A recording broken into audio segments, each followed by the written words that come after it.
things that you want to regularly review is your returns and your return rate.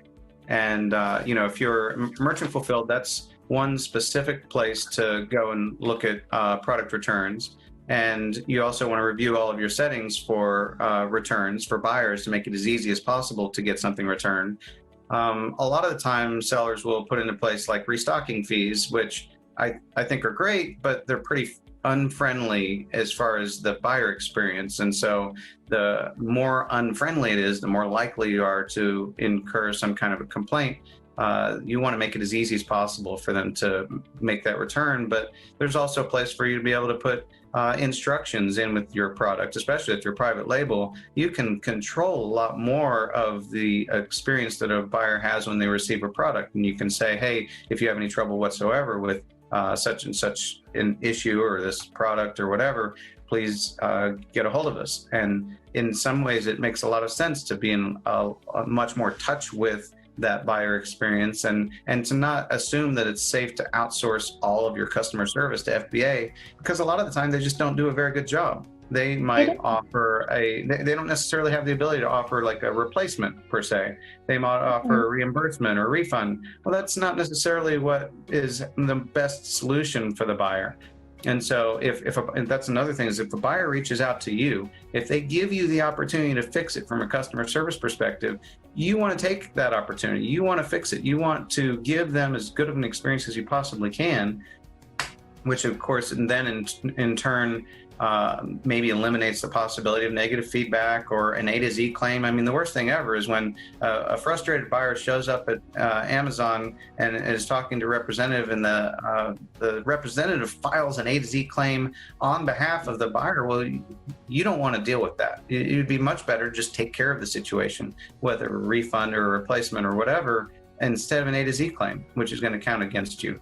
I know that some people think A to Z claims are good and they recommend them. I think they're problematic, and I think that they can cause issues in terms of your ODR score. But whatever it is, whether you agree or disagree, there still has to be a way that you handle things like that internally, in a way that you handle negative feedback, in a way that you normally address product reviews, the way that you're reviewing them all the time to make sure you have a public response, and then maybe even trying to find the buyer who complained. You want to take care of the customer. It's all about taking care of the customer. It's a lot easier to do, obviously, if you have higher quality products. And so in terms of reviewing your inventory, I don't like to source anything that's less than 3.5 stars. And that's been something that I've used as a filtering criteria for me ever since I first started selling. And I recommend that quite a bit.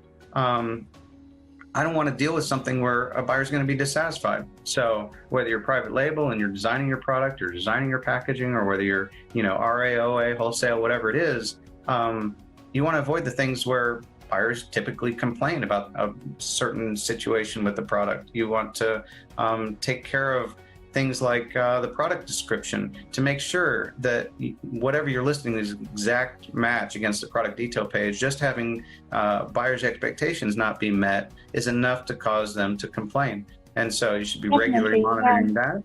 You should be regularly removing any items that were returned. Make sure you have automated return settings set up for you to be able to remove items from your inventory, so that hopefully Amazon doesn't sell, resell, repackage something that you're selling that's used.